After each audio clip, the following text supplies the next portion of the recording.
All right, let's have the Michael Penix discussion. So it's something that I talked about a lot during the draft, but now that a couple days have settled, I have seen people defending this move, and I really wanted to kind of get into the nitty gritty here, talk about every single argument about the Michael Penix draft selection, and if it is a good or bad idea. A lot of people tend to kind of view some of these thoughts as it's a fine idea or it's a terrible idea. Let's just move on. I like to overthink things, so that's what we're doing on this video. So first, to have this discussion, we have to talk about what are the arguments being used against this selection. And what I'm going to try and do is defend the selection. I'm going to play a little bit of devil's advocate here, even though I was critical of the selection when it happened. And, spoiler alert, I'm still critical of this entire decision by the Atlanta Falcons. But I want to kind of, give both sides of the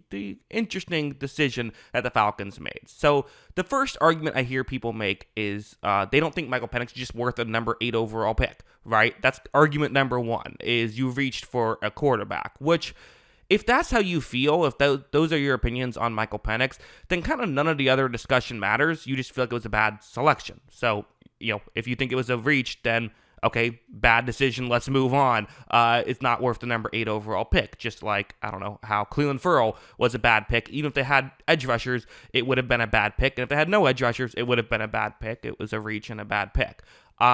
The only way the rest of this video is even worth talking about is if we believe Penix is worth the 8th overall pick. So for me personally, I didn't quite have him that high on my board, but I had him top half of the draft, so I have no issue taking him number 8 if you're a team that wants a quarterback. I think it's worth an 8 overall pick for someone that does have the ceiling that he does have. For argument number one, Penix just isn't that good and isn't worth the number 8 overall pick, I disagree.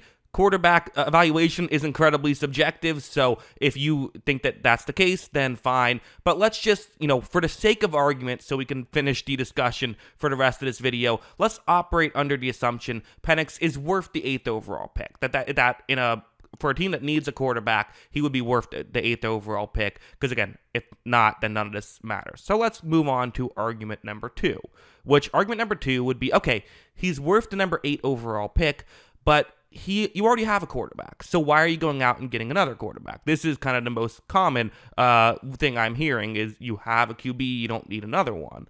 Well, there's been plenty of instances where a quarterback who was, drafted when a team already had their quarterback has ended up paying dividends and being much better than the quarterback they drafted, or just working out and helping them along the line. In fact, I compiled a bit of a list of guys that were quarterbacks that were drafted when there was a team that already had a quarterback. So Phillip Rivers, the Chargers had Drew Brees. Patrick Mahomes, the Chiefs had Alex Smith. Jordan Love, obviously the kind of the most common one people talk about. The Packers had Rodgers. Dak Prescott, the Cowboys already had Tony Romo, of course. Kirk Cousins, the Redskins drafted RG3 with the number 2 overall pick earlier in that draft. Lamar Jackson, the Ravens had Joe Flacco at the time. Jimmy Garoppolo, the Patriots had Tom Brady. And then Brock Purdy, the 49ers had Jimmy Garoppolo, funny enough. Jalen Hurts, the Eagles had Carson Wentz. And Tom Brady, the Patriots had Drew Bledsoe. Those are some of the players that, again, I'm not saying they're the same situation. Just throwing it out there that these are quarterbacks that were drafted when a team already had a quarterback. They weren't in the market necessarily. Maybe a couple of these you would say are reaches, but I'm just some of the quarterbacks that my evaluation, my decision on mentioning them or not was that criteria. Did the team already have a quarterback?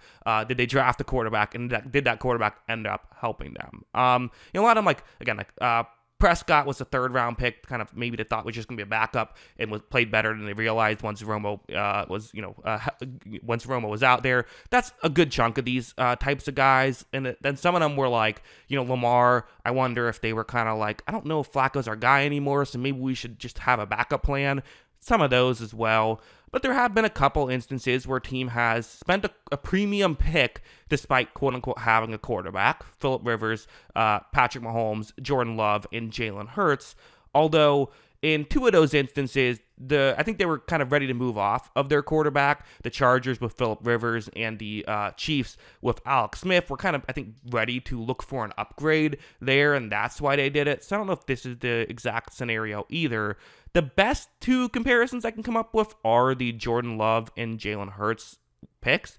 The Jalen Hurts pick is probably the best one in the sense that, Carson Wentz is, he was young and there wasn't really reason to believe he was about to fall off the cliff that he ended up falling off of, although still was a second round pick. Jordan Love, again, I think they were wondering if Rodgers' play was declining, so there is no perfect comparison. I do think, again, me being devil's advocate here, my best counter argument to but you already have a good quarterback would be bringing up these guys and saying, hey, it does happen when you have a quarterback, but getting another quarterback ends up helping you out. Sometimes you think you're good in that area, but you're actually not good in that area. And the Jordan Love comparison would probably be the best one of, we don't know how long Kirk Cousins is going to play, so getting a guy who could be really good in the future, might be a good idea because in a couple years you might need a quarterback, and now you have one that you've let develop, and that you think is good and worth the number 8 overall pick. That's the best argument I would give for it, and I actually don't think it's a terrible argument. But here is where argument 3 comes in, that it's a lot tougher to come up with a counter argument for. So if that's your response to argument 2, which is he's good but you have a quarterback, it's well, sometimes you still need to go out and get another quarterback because things can happen. Then the counter argument for that is, out of every player I just mentioned, not a single one of them went out and added a quarterback that exact draft, with the exception of the Redskins with RG3. But again, with RG3, he was a player that was complete unknown. He wasn't a known quantity. So everyone else, sure, you can say the Packers of Jordan Love, they had Rodgers already. They didn't add Rodgers and then draft Jordan Love in the same offseason.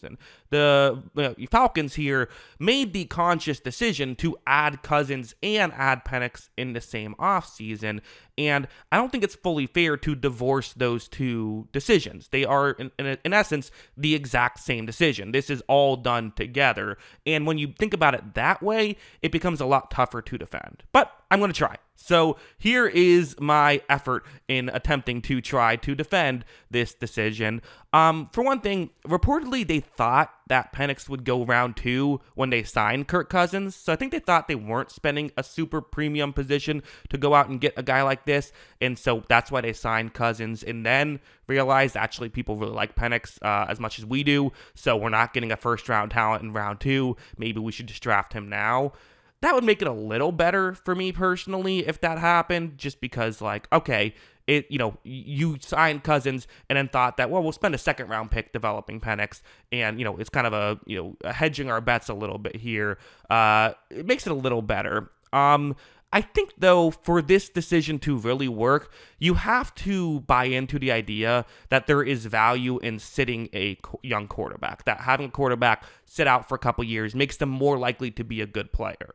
Is that the case? Well, you could argue every quarterback that I mentioned prior, a lot of those guys sat out right away, or at least sat out for some chunk of time, and yet, a lot of them ended up being really good players. So there you go. Although this is survivorship bias, right? Where you're only noticing the one. It's sort of the example of the only people you ever hear talk about how successful they were because they dropped out of high school are the people that were successful. The unsuccessful people aren't in interviews, and you don't hear from them, right?